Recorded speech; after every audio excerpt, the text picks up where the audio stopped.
Muito bem, vou dar as boas-vindas oficialmente aí. Fico muito feliz da gente estar reunido novamente aqui. E hoje eu quero propor um trabalho um pouco diferente. Normalmente nós pegamos um texto, ficamos analisando o texto. E essa série agora eu gostaria de analisar com vocês a repetição de uma determinada ideia em variados textos, ou em textos variados e diferentes. Como objetivo nosso sempre é a pregação, né? Desembocar em uma reflexão pessoal, mas também comunitária. Vou apresentar um trabalho para ver se a gente consegue ter uma visão um pouco diferente do Deus do Antigo Testamento.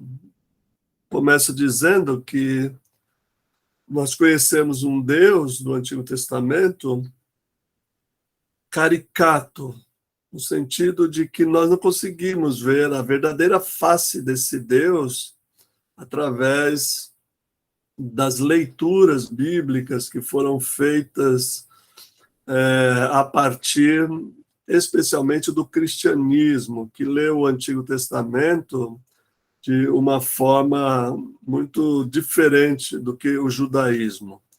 E, mais especificamente, a tradição da igreja cristã de olhar para o Deus do Antigo Testamento a partir de conceitos bem estranhos, né, ao amor de Deus. Esses conceitos são do Deus carrancudo, do Deus que fica de nariz vermelho, como diz o texto bíblico do Antigo Testamento, né, que a gente traduz por um Deus irado. A caricatura que a tradição cristã apresenta, especialmente na Idade Média, e que prevaleceu nas obras de Dante, né? De Dante Alighieri, essa imagem de um Deus que condena as pessoas, que manda a pessoa para o inferno, que fica esperando a gente dar uma vacilada para dar uma cacetada na cabeça da gente. Essa imagem desse Deus violento foi especialmente utilizada nos últimos tempos, ou tem sido utilizada nos últimos tempos, por um setor da igreja cristã, não apenas do Brasil, mas em outros lugares, América do Norte, na Europa, para justificar um rearmamento que na década de 70 e 80 era um rearmamento moral, agora nas décadas de 2010 em diante, passou realmente a ser um rearmamento bélico, uma beligerância sem fim, apoiada por um setor da igreja cristã muito significativo, muito influente, aqui no Brasil e em outros lugares que eu já mencionei, de um Deus que aprova a violência, que age com violência, que manda matar crianças, que manda matar os filhos, sacrifícios, pedos, sacrifício, né, como a gente diz. Então, essa é uma caricatura de Deus muito utilizada por setores da igreja que querem justificar as suas ideologias, suas práticas, baseado nessa imagem de Deus. E o que eu quero ajudar vocês é, através do Antigo Testamento, perceber que esta é uma imagem que não corresponde aos textos bíblicos, que os textos bíblicos massivamente distribuídos, depois a gente vai ver isso com detalhes, mas distribuídos ao longo do Antigo Testamento, contestam, contradizem e mostram a face de Deus muito diferente dessa caricatura do Deus irado e violento. Então, eu vou mostrar algumas palavras que nós vamos trabalhar a partir do software. Vou compartilhar a tela. Aquele software está disponível para todos do grupo que quiserem instalar no seu computador. E depois, através dessas palavras, nós vamos avaliar 7 textos. Por isso, o tema dessa mentoria são as 7 vezes misericordioso, a verdadeira face do Deus do Antigo Testamento. Eu vou começar, então, lendo os textos bíblicos, né? Deixa eu apresentar uma janela. Isso é perfeito.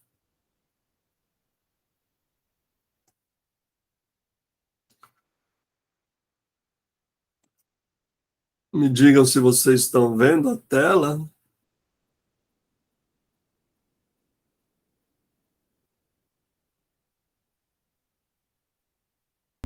Tá sim.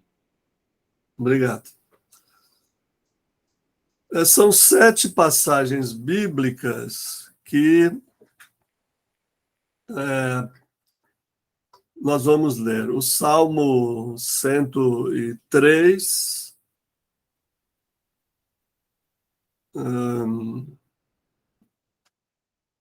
deixa eu só ajeitar aqui. Salmo 103, 8, aqui diz: o Senhor é misericordioso e compassivo, longânimo e assaz benigno. Estou lendo na Almeida, revista e atualizada, aqui com os números de Strong, que aparece a palavra hebraica e sua análise. Então, aqui nós temos Rahum, que nós temos Hanun, que nós temos Erer, e aqui nós temos Hesed, que é uma das palavras mais importantes do Antigo Testamento. Eu vou traduzir cada uma dessas palavras, depois, né? Salmo 86, vou colocar desse lado aqui. Salmo 86, 15. Vamos ler os textos inteiros, porque depois eu vou analisar só essas palavras, né? Salmo 86, 15. Mas tu, Senhor, és Deus compassivo, Harum, cheio de graça, Hanum, paciente, Erer, grande em misericórdia, Hesed, e em verdade, grande misericórdia e em verdade, Emet. Próximo texto, Êxodo 34, 6.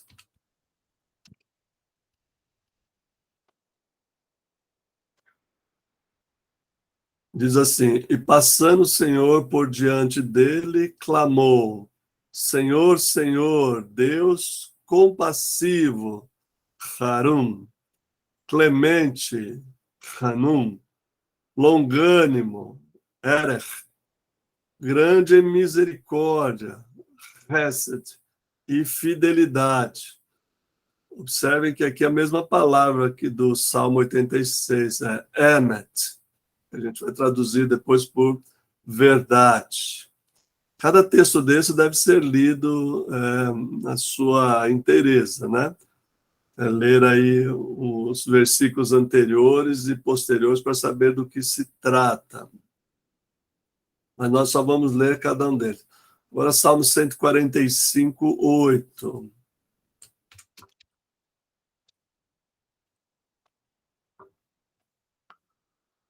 Benigno Hanum, misericordioso, Harum, é o Senhor. Tardio em irar-se, Erech, desculpa, Erech, e grande em clemência, Chesed. Próximo texto é Joel 2:13.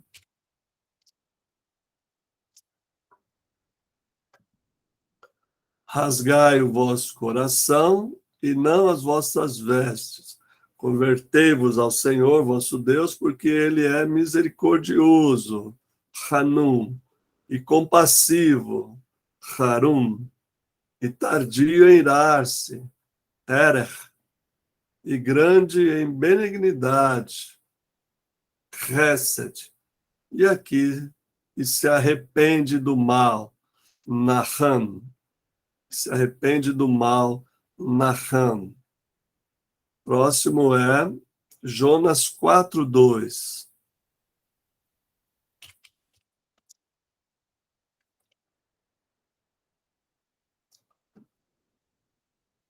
E orou ao Senhor e disse: Ah, Senhor, não foi isso que eu disse, estando ainda na minha terra?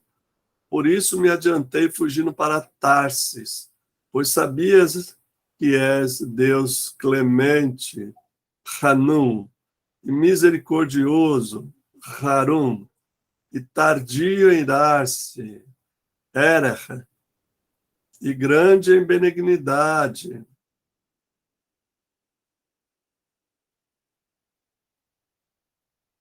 Aqui, grande é Ravá, benignidade é Hesed.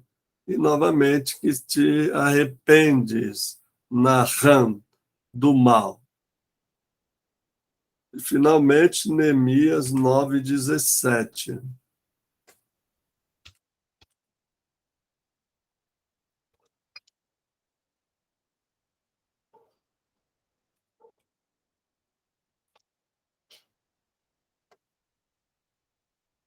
Recusaram-se ouvir-te e não se lembraram das tuas maravilhas que lhe fizeste. Endureceram a sua cerviz e, na sua rebelião, levantaram um chefe, com o propósito de voltarem para a sua servidão no Egito. Tu, porém, ó Deus perdoador, aqui é a palavra Selachá, clemente, Hanum, misericordioso, Harum, tardio em irar-se, Aher, e grande em bondade, Chesed, tu não os desamparaste, Azav. Pois bem, esses. Agora, a outra tela apareceu, não? Sim.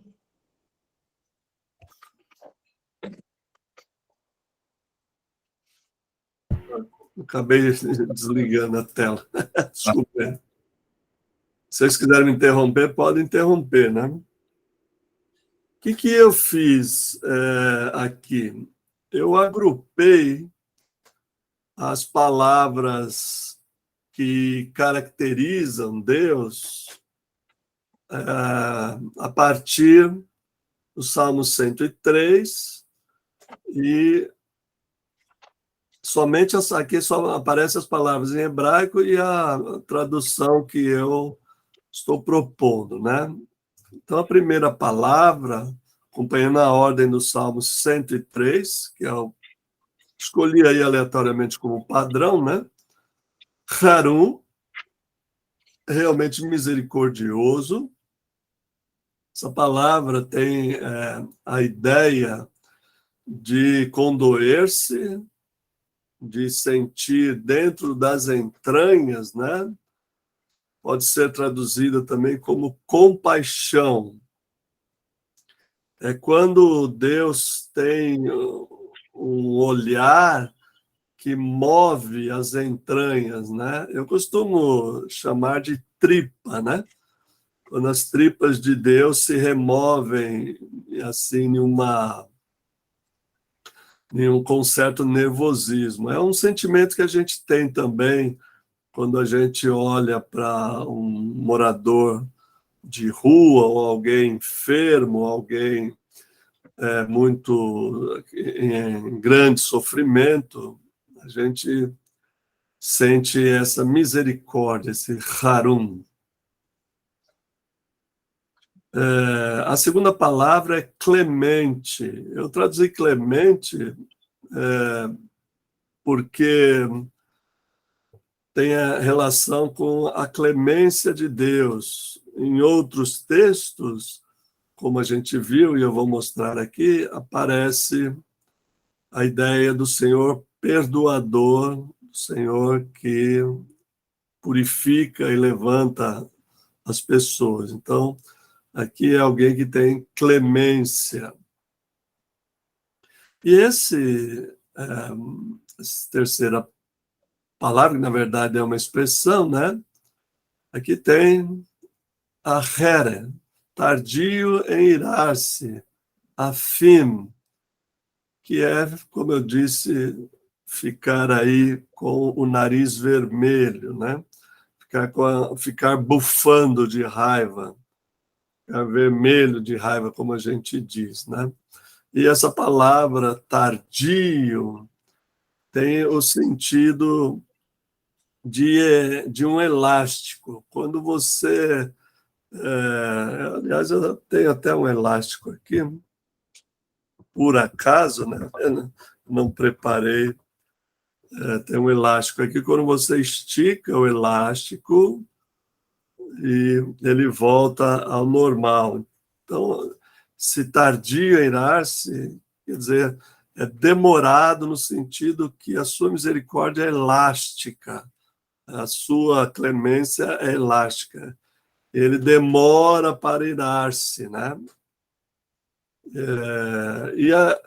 E nesses textos, na verdade, ele demora tanto que ele acaba não se irando. Deus acaba não sofrendo dessa ira.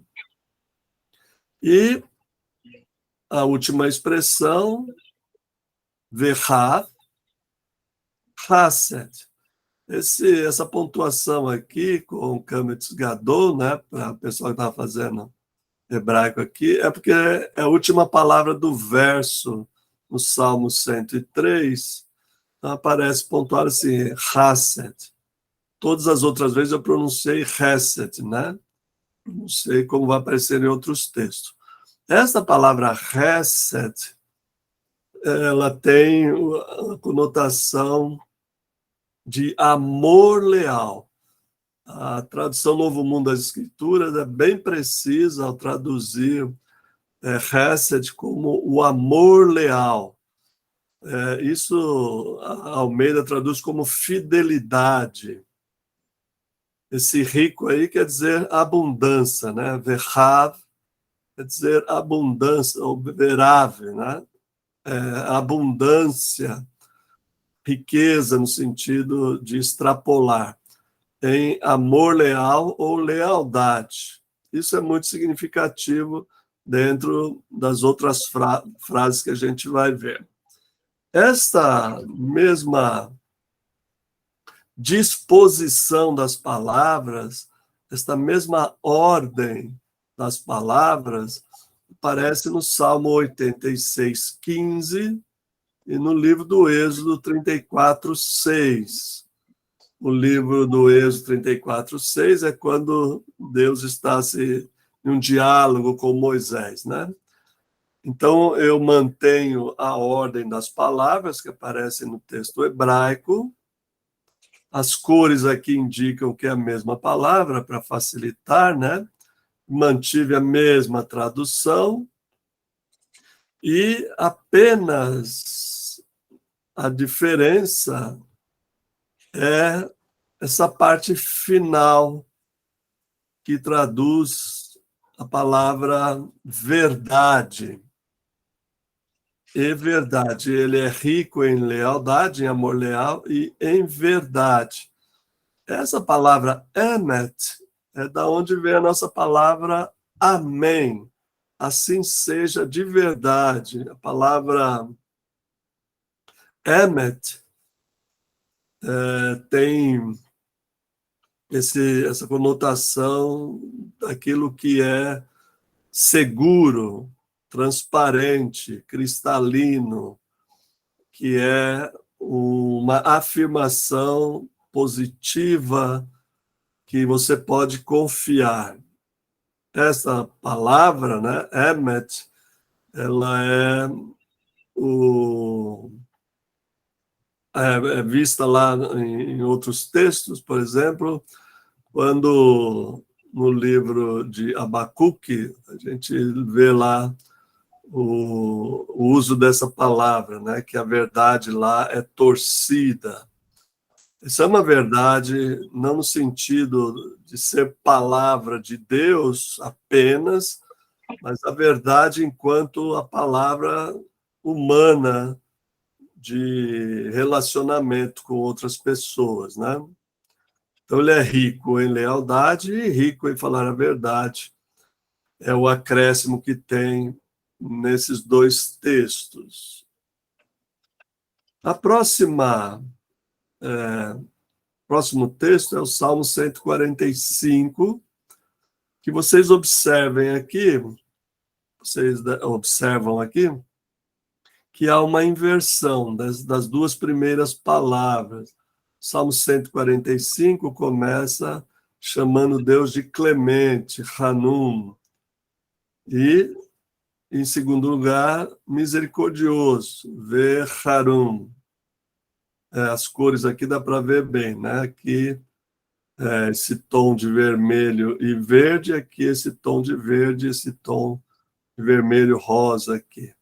Depois segue o fluxo normal e há uma outra variante aqui importante, que é a palavra rico, Rav, é substituída pela palavra gadol, que quer dizer grande. E aqui também está em pausa, muda a pontuação. Nota que aqui tem 3 pontinhos, Hesed, aqui tem o Kametz Gadol, aqui é o Segol, e aqui também, né? Só mais aí para o Jean, né? E para a Dani, que estão, para os outros aí que sabem hebraico também, reparar isso, né? Esse é o motivo dessa mudança. Então, aqui a gente tem o acréscimo, a palavra grande, ou a variação de rico para grande. E os últimos dois, os próximos dois textos, Joel, capítulo 2, e Jonas, capítulo 4, acompanham a sequência fraseológica, a sequência das palavras do Salmo 145. Notem que Hanum é a primeira palavra do verso, e ele vai acompanhando, clemente, misericordioso, tardio em ira, e volta a usar rico, né? Ravá. Está aqui, volta a usar a mesma expressão do Salmo 86, do 103 e do Êxodo 34. O azul aqui não corresponde ao azul aqui de cima, mas também é um acréscimo. Venaham al-Haha. E se arrepende de tudo ou sobre o mal, né? Essa é uma expressão, e a gente vai estudar ela no próximo encontro com detalhes, é uma expressão que deve ser levada ao pé da letra, que Deus se arrepende mesmo. E aqui, tanto em Joel quanto em Jonas, Deus se arrepende do mal que havia prometido fazer. No caso de Jonas, com Nínive, e no caso de Joel, com Jerusalém. Então, vamos guardar esse acréscimo, vamos dizer assim, né, nesse texto, nesses dois textos. E, finalmente, o texto de Neemias, ele tem o acréscimo no início, deixando aqui ele alinhado com o Salmo 145, Joel 2 e Jonas 4, deixando alinhado aqui, ele tem a mesma sequência da frase. Hanum, Vecharum, Erbe Afim, Vechaap, Hesed. Mas ele acrescenta, no início da frase, uma variação que é muito importante para a gente ler esses textos, que é Shelihot,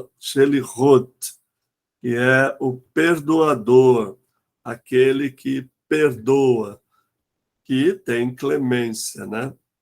Então, este quadro inicial são as 7 vezes que essas palavras, essas 4 palavras, misericordioso, clemente, tardio em ira e rico em lealdade, se repetem com uma variação pequena na ordem, mas ela se repete nesses 7 textos.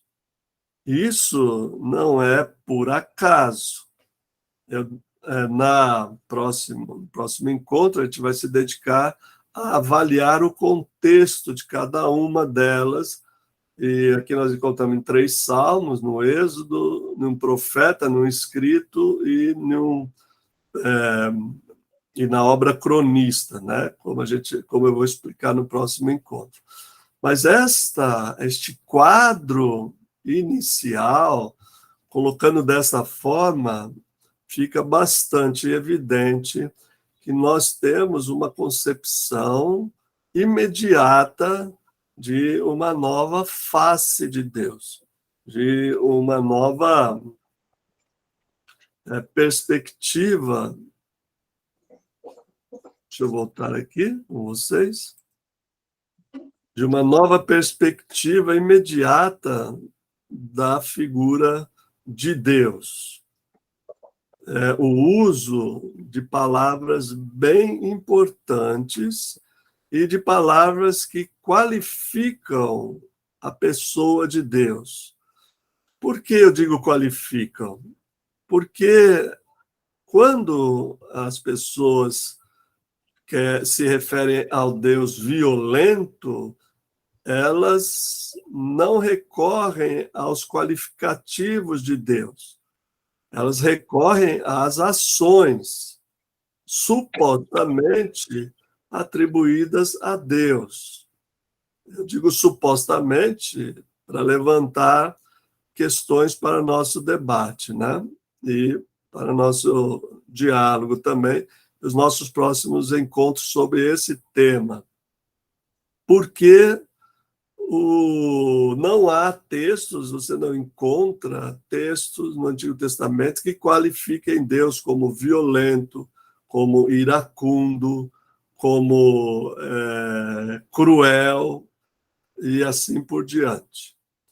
Por isso, não estou aqui colocando os atributos de Deus, né? Eu não gosto dessa palavra, é uma palavra que vem da teologia sistemática, que tenta identificar em Deus alguns atributos, aqueles que ele comunicou para nós e aqueles que são só deles, né? Só dele, né? Não deles. Então, não estou passando por aí.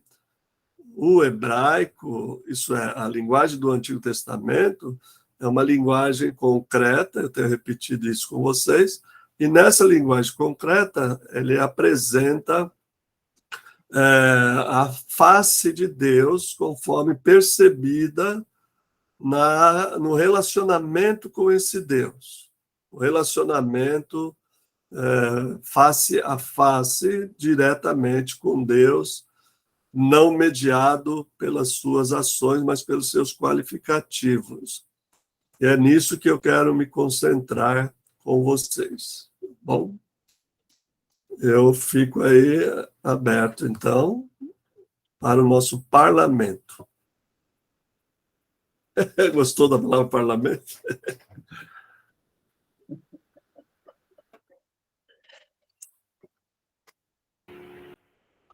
Estou me esbaldando aqui, porque a gente está estudando, o Jeff sabe, a gente está estudando Fruto do Espírito, né?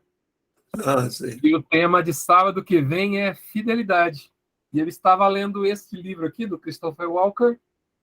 Hesed. Tem em Exatamente. português esse livro? É em português. Está em português? Olha que bacana. Eu tenho um estudo dessa palavra, mas é em inglês, não é? Depois você coloca o nome dele aí, Christopher. Christopher Walker. Olha, quase um Cristofani da vida, né? É ela. Ele é filho de americano, mas ele é nascido no Brasil, acredito. Ou veio para cá muito pequeno, muito jovem. Mora aqui em Montemor, aqui próximo de. Vamos fazer a visita para ele. Que E esse ótimo. livrinho pequenininho, mas que fala da questão da aliança. O foco dele é em Hesed como a palavra da fidelidade, da aliança, né? Então, você enriqueceu muito a minha leitura aqui com essa explanação desses 7 textos. E, enfim. Bom que já está abrindo o horizonte, né? Exato, exato. E coincidiu de ser exatamente a semana que eu vou falar desse tema. Ele vai dizer que o pleno significado dessa palavra é um relacionamento que permanece, apesar de todo e qualquer obstáculo. A infidelidade tem consequências, mas os laços de aliança são mais fortes que todas as inconstâncias humanas. Então, ele vai apresentar a fidelidade de Deus como essa Hesed, né? Essa palavra de aliança inquebrável, impossível de ser obstruída, inclusive, pela infidelidade humana, né? É um livrinho muito curtinho e que mexeu com o meu coração quando eu ganhei ele de presente, na verdade. E agora eu falei, vou falar sobre esse assunto, vou reler. Legal. Falando mesmo de um tema pela mesma linha aí. Isso tem acontecido diversas vezes aqui, né? Com a gente, né? Verdade. Você chegou a instalar o software no seu computador? Ainda não. Ali tem os dicionários, né? Uhum. Que são muito úteis, dicionários teológicos que explanam essa palavra, né? Boa. Eu tenho inglês e espanhol, se você quiser, né? PDF também, tem alemão também, mas alemão eu também não leio, não. Mas justamente trata dessa palavra e a sua ocorrência no Antigo Testamento, né? As diversas formas que trata. É bom saber que tem isso em português, né? Eu não conhecia em português. Esse é um problema muito sério, né? A gente lê muita coisa em outra língua e não acompanha. Eu não acompanho o mercado, infelizmente, né? Isso é uma falha minha. Não acompanho o mercado editorial brasileiro, né? De teologia, mas eu voltei a dar aula presencial e agora estou tentando me inteirar. Os alunos citam um livro, ou nesse grupo aqui, como você já me indicou vários livros, né? Para ir me atualizando aí e indicar, né? Porque isso é uma obra, eu imagino que a abordagem do Christopher, não é isso? Christopher. Deve ser uma abordagem de teologia bíblica, ele vai discorrendo, imagino, né? Exato, é isso O mesmo. uso da palavra, né? Pegando as várias ocorrências e ocorrências que seriam, como é que pode se dizer, que similares no Antigo Testamento também. Depois ele vai levantar algumas situações no Antigo Testamento em que apontaria para enfim, ocorrências similares, não por ser em grego, né? Não a mesma palavra exatamente, mas o mesmo conceito, a mesma ideia. Legal. Jefferson, Noeli.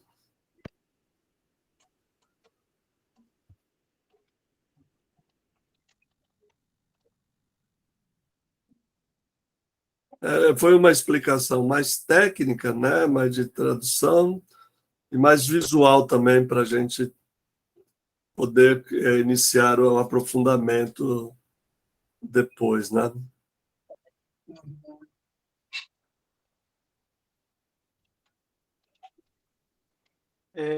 Em primeiro lugar, eu estou ouvindo aqui e estou procurando assimilar da melhor forma possível tudo que o senhor tem falado, porque é uma outra visão realmente de Deus, né, que se apresenta na minha mente agora e no meu coração.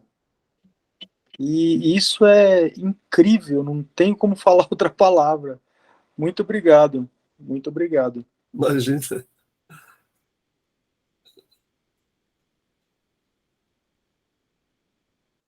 É nossa tarefa tirar o entulho teológico e da tradição cima do rosto de Deus, né? Deixar a face de Deus brilhar. Bom, a gente também só pode tentar, né? Ele mesmo é que vai se revelar do jeito que ele é para cada um, para cada comunidade, né?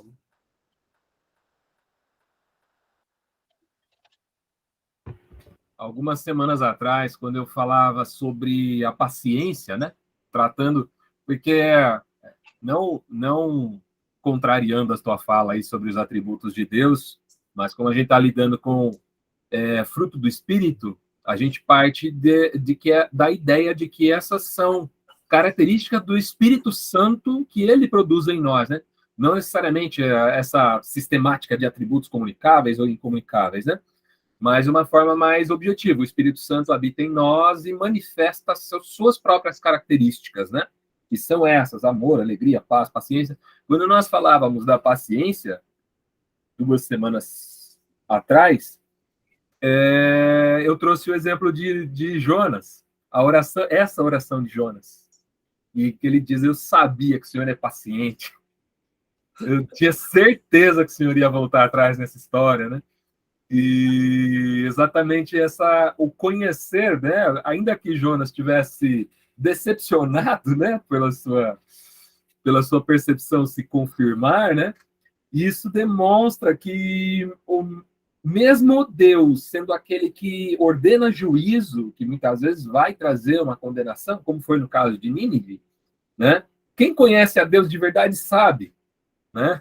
E Jonas ali tinha consciência de Deus é paciente, ele não vai, a ira dele não dura o tempo inteiro, né? Ele volta atrás, né? Ele se arrepende do mal, né? Como diz um dos textos. Então, a gente já tinha trabalhado um pouco dessa ideia na questão da paciência, né? Agora, a fidelidade vai ser um outro desafio nesse sentido também, né? De entender como Deus honra a sua aliança, né? Como ele leva a sério, né? A sua aliança, e mesmo diante da infidelidade humana, né? Porque, vamos dizer assim, ao longo de todo o Antigo Testamento, a gente vai ver diversas vezes Deus falando isso através dos profetas, né? Ele dizendo que, olha, vocês corromperam minha aliança, vocês quebraram a minha aliança, né? Toda hora Deus vai lembrando da aliança, né? Trazendo essa ideia de volta à tona, né? E em nenhum momento você vê Deus jogando tudo para cima, falando: quer saber? Vocês romperam a aliança, então esquece a aliança, não tem mais aliança, tá decidido, né? Você não vê ele tomando essa postura, né? Porque ele é fiel, né? Sem dúvida. Essa perspectiva da aliança por causa do conteúdo da aliança, né? Porque na teologia a palavra aliança se tornou um compromisso de Deus, irrevogável de Deus com o seu povo, e o que está correto, mas existe um outro aspecto da aliança, que é o seu conteúdo, né? A aliança, quando a gente vê descrita, especialmente no livro da aliança, Êxodo e Deuteronômio, alguns capítulos de Êxodo e alguns capítulos de Deuteronômio, a gente vê que o conteúdo da aliança é paz, justiça social, prosperidade, andar de acordo com a justiça comunitária, né? O que Deus pede, senão que a gente ande em justiça, pratique a justiça, acolha, né? Então, a aliança é uma lealdade aos princípios da aliança, né? Deus não é que ele é só leal ao sujeito com quem ele fez aliança, ao sujeito, que pessoa, né? Mas também com o comprometimento dele e com a própria aliança.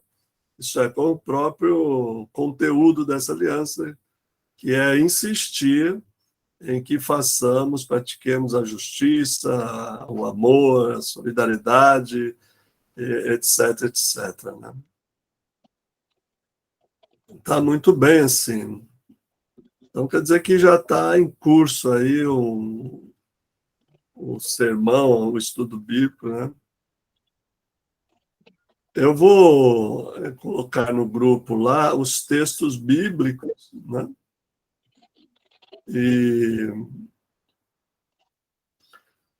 só para o pessoal acompanhar a leitura. Oi, Noeli, diga. Então, eu penso que essa sua fala tem a ver com um livro que o senhor escreveu, não? Qual deles, né?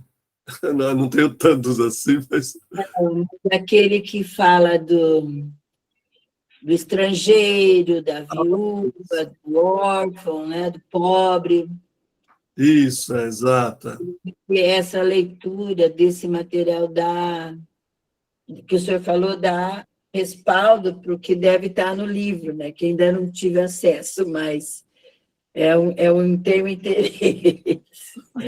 Aquele livro está disponível para download. É? Gratuito. Eu comecei a vender ele depois. Esse negócio de vender as coisas é muito difícil para mim. Então, eu mando para vocês, tá bom? Eu penso que ele se enquadra nessa aliança, né? Sem dúvida nenhuma. O comprometimento dessa aliança, eu não gosto de usar muito essa palavra horizontal, vertical, porque é muito cartesiano para o meu gosto, né? Estou mais aí para a complexidade, mas nesse caso é justamente esse olhar, né? Uhum. Olhar para o próximo, olhar horizontal. Muito bem lembrado, né? Estou ligada, hein, pastor? Também. Tá ótimo. Nossa, olha, você tem sido uma bênção, uma alegria. Desde as nossas primeiras conversas pelo WhatsApp, né, por causa do curso lá, eu fiquei assim bem impressionado. Eu comento com minha esposa sobre você, né? Eu tenho uma sobrinha chamada Noeli também. Uau! Com Y também não é um nome muito comum, principalmente nessa grafia, né? Sim. Então, eu comento com a Cida aqui, minha esposa, a sua dedicação, seu empenho, seu interesse. Eu fico bem impressionado, né?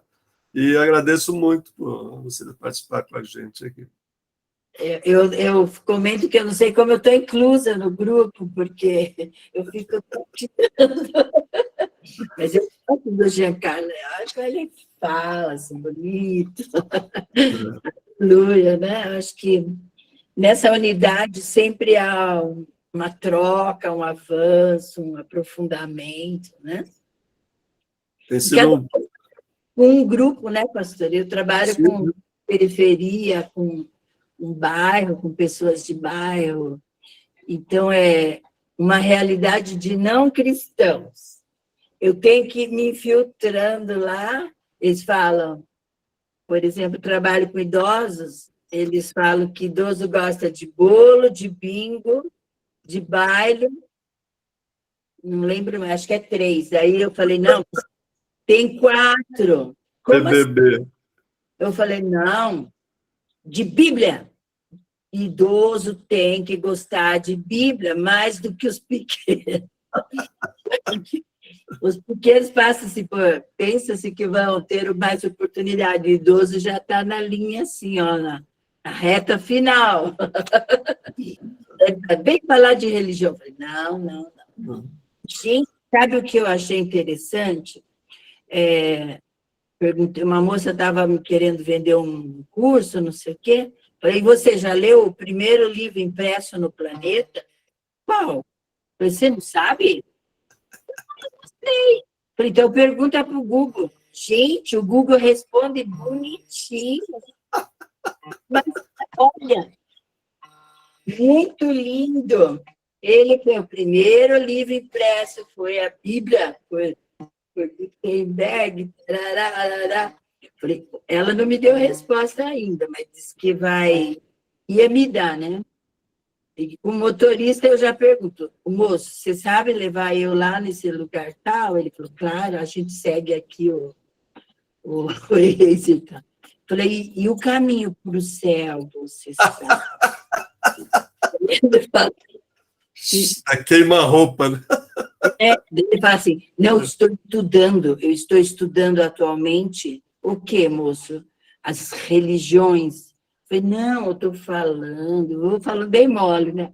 Eu estou falando o caminho para o céu. Daí GPS, né? ele falou assim, pergunta para o Google, moço. Ele falou, você pergunta. Eu falei, não, eu não vou descer do carro enquanto você não achar. Ele está com pressa, ele procura rápido. Caminho para o céu é Jesus. Gente, isso são coisas fáceis para nós despertar, no mínimo. Método muito prático de evangelismo. Parabéns. Você já tinha pensado nisso, pastor? Não, eu tinha pensado em caminho, GPS para o céu, mas não fala assim com as pessoas, né? Não... Hoje mesmo, pegamos um homem e ele falou, não, eu sou católico, apostólico romano. Eu falei, sim, mas você já leu o livro que tem Bíblia? Tenho. Então, você já leu o livro dos romanos? Ele falou, não. Eu falei, pois é livro católico e está na Bíblia dos crentes. Você não o leu. argumento, esse eu gostei, nesse eu nunca tinha pensado mesmo. Juntar o católico romano com romanos. Foi genial, parabéns. Aí eu falei para ele, você falta na missa. Quase não vou mesmo. Falei, o padre já deve ter falado, que você... Agora desafio você a ler o livro de Romanos. Perdeu. Os manos têm que ler Romanos. Boa. O Jeff levantou a mão. Para a gente aí de evangelismo, porque está afiadíssima. Né? Demais, Eita, moço, você está pensando o quê? Eu não fiz serviço. Ótimo. Afiadíssima. O Jefferson pediu a palavra. Então, pastor, eu queria pedir para o senhor para ver se o senhor tem algum exemplar desse livro que o senhor falou, físico, para me vender, ou se o senhor indica algum local aqui em São Paulo que eu consiga comprar esse livro. Porque eu ainda gosto de livro físico. Eu não gosto muito desse negócio de PDF, de ler em celular. Eu não gosto da Bíblia no celular. Eu até tenho, por alguma eventualidade, se eu precisar no futuro, né? Porque a gente nunca sabe. Mas eu prefiro o livro físico. Por isso eu queria pedir para o senhor essa gentileza de colocar depois algum endereço que eu possa comprar o seu livro. Esse de estrangeiros é sobre a hospitalidade e a hostilidade a estrangeiros. Esse eu só fiz em formato digital, esse eu não imprimi, me faltou dinheiro para imprimir esse livro aí, e o objetivo foi bem na época que os venezuelanos estavam chegando ao Brasil, né? Toda aquela crise. Então, esse realmente eu não tenho. Agradeço seu interesse, mas esse eu não Não, só tem PDF mesmo, só de formato digital, tá bom? Mas se o senhor tiver algum outro livro, ou se o senhor tiver o seu trabalho em alguma biblioteca aqui que eu possa comprar, por favor, faça Tá bem, obrigado. para eu poder ir atrás desses livros, tá bom? Obrigado. Obrigado. Bom, e eu acho que nós podemos parar a gravação. Se vocês têm mais algum comentário sobre... Pois não, né? Obrigado, pastor. Pode ser, Jean, você queria falar mais alguma coisa, Jefferson? Esse é o privilégio de participar aqui ao vivo e online, né? Porque a gente pode falar, se divertir, aprender. Obrigado aí pelas dicas e lições também. Para mim é muito interessante e importante. A gente